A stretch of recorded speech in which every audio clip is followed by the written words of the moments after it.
Yeah, everything has changed since then, and even the rate of change has changed since then. So it's been quite a roller coaster ride, and I'm excited to share some of the lessons and tactics with people.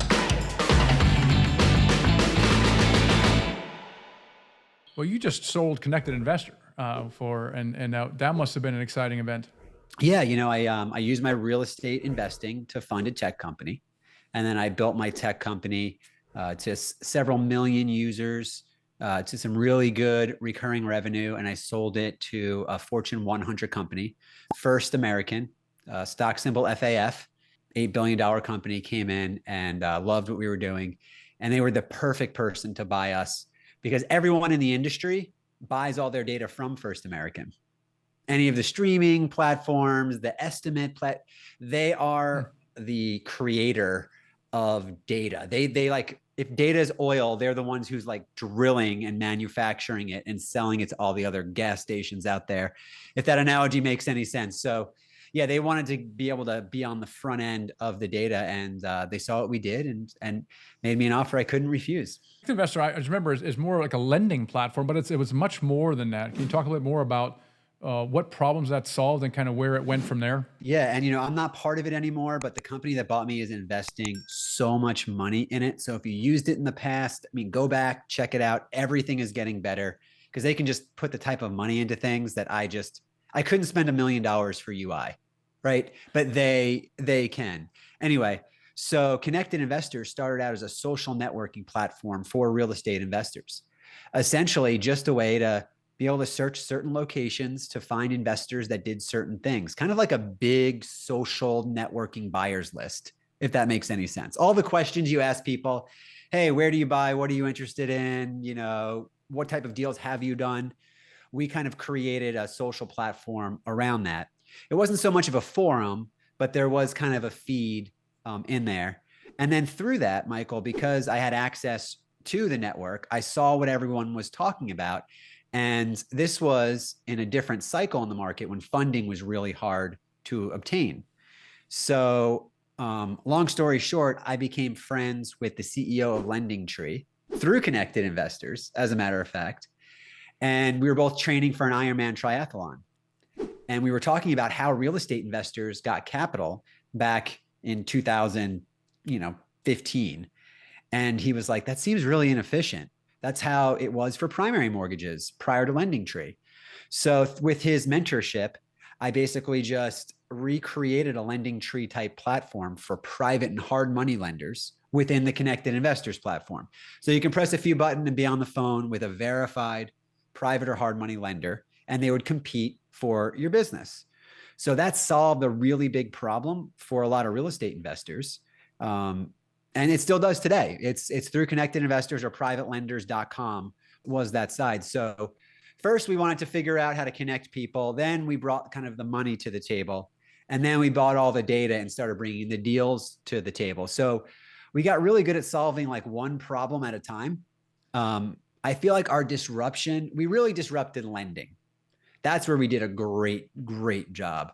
And we made we made a lot of money as playing a middleman as that with that platform. When you were getting into this, I'm sure you had a specific vision and intention for this company. And I think a lot of companies start that way, or they start down a certain path and then they pivot and morph into something completely different. Did you experience that with this company? And if so, what were some of the ways that you guys pivoted? Now, that's a great question. And there is nothing but pivoting in a company. And I feel like the way that business is done now is you build the audience first, and then you start to stack your products. I mean, just look at online influencers. They'll white label something and sell millions of dollars of it in a second. And that's kind of what we did. We've just built a really big network of real estate investors. And then we just started to dismantle and solve one problem at a time, right? We wanted to solve funding. We wanted to solve finding deals because real estate investors have two questions. Where am I going to get the deal? Where am I going to get the money? They might say, where am I going to get the money? Where am I going to get the deal? Like whatever order it is, those were just the two problems that we tried to really focus on and just kind of keep gnawing at and being the best at. But yeah, I mean, once you have an audience, you can start to introduce new things. Now, it can be dangerous if you start to push too far away from your core offering, right? Because you want to go deeper with that audience. Going wider is okay, but it's a different skill set than going deeper. So we didn't want to be the jack of all trades. We wanted to be like the best at real estate investing, that trade. So we just one at a time. And I mean, it takes years to get something right. It's not like we put one on a few months later, another one.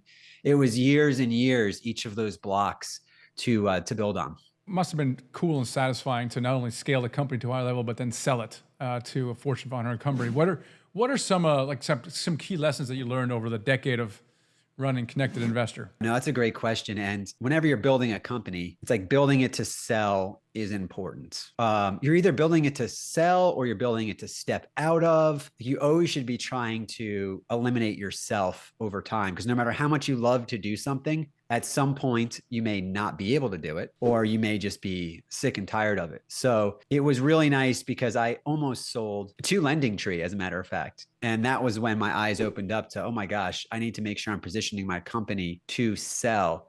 So what I did to position a company to sell, the advice that I give my friends and colleagues is to start to build relationships with the companies that would potentially buy you, from board memberships to affiliate relationships. The idea, even just giving them equity in creative ways, phantom stock, is to make sure you stay on their radar, because selling a company has very little to do with you. It's always about the buyer and the timing. I would imagine First American was sitting around the table and they're saying, hey, we need to get into this space. Who do we know? And someone's like, I have a good relationship with Ross from Connected Investors. Call him, see if he wants to sell. Like that's probably what happened. I wasn't shopping my company around. So you want to make sure you're in front of those people however you can. Build your list of potential acquirers now, because when they want to buy, they're going to ask 5 people in the company, and then that's where they're going to start their diligence. That's what I found anyway. How did you start to think about what you were going to do next? And what does it feel like to be out of that chapter that you were a part of for so long and now it's over?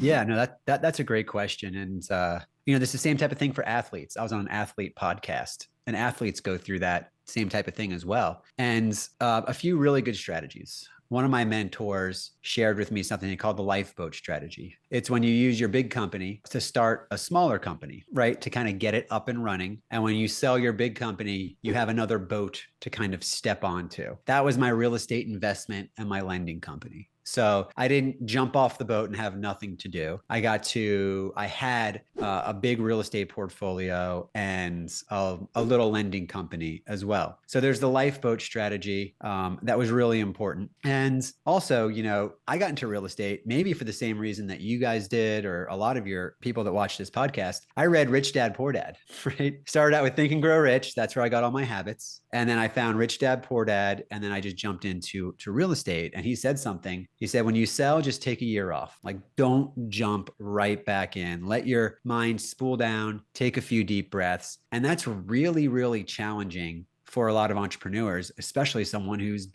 had a business since he was able to talk, which was me. So I did let the engines cool down a little bit, but then I just replaced what the dopamine, right? I replaced what the goal line was. For so long, I had these financial goals and about myself and my family. And I kind of moved that more into the nonprofit charity side. So I was able to kind of make that deal with myself, because I didn't want to start another business. I don't want to die with any more money than I already have, but I still have a lot of influence. I have a lot of capital. I have a lot of passion. So I moved it into the nonprofit world, and we have started recently helping people. It's in the affordable housing space, and the reward is it's 10x what it was in the for-profit side. And it's been a nice replacement. So I don't know if I answered your question, but I moved to nonprofit and I had a smaller business I was able to kind of step onto. But I have a lot of free time now, which I've never had before. It's driving my wife nuts. But other than that, getting a lot of time with my daughter. But you mentioned earlier that you were always numbers driven and revenue driven. And I think we're all the same way. That's how we measure our success. But how do you think your definition of success has changed or is changing? When you're up to your ass in alligators, your first order of business is alligator control, right? When you're like financially struggling, or not struggling, but just trying to get 3 months ahead, 6 months ahead, 3 years ahead, it's so hard to look up and around. And that's kind of a blessing and a curse, right? Because there's a lot of bliss in ignorance. That's not a bad, ignorance is not necessarily bad. But my definition for success was always just driven by numbers and competing with other people in my industry. And the people that I was competing with in my head, right? They were the biggest assets I ever had in my life.